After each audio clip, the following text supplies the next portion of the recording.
Аз съм Ани. Това са моите неща, които направих в фабриката на Видима Идеал, където имахме стаж в началото на семестъра. Това беше моят първи контакт с ателието и първите неща, които изпробвах там. Те не са мои като пластика, това са отломки от тоалетни чини, мивки, казанчета, неща, които се намират във фабриката и с които ние можем да разполагаме.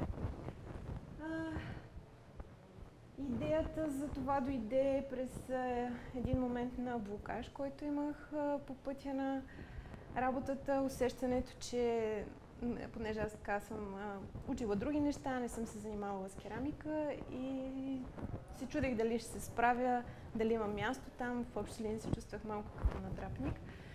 И тогава четях една книга, в която авторката разказваше за свое преживяване на специалните олимпийски игри, т.е.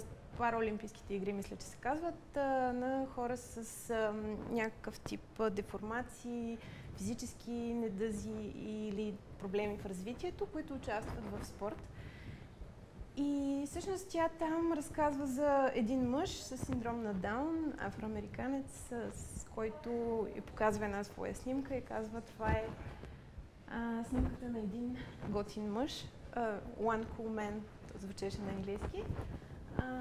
И всъщност за мен това донесе някакси просветление в посока, че някой може да е счупен по нашите стандарти и едновременно с това да е готин.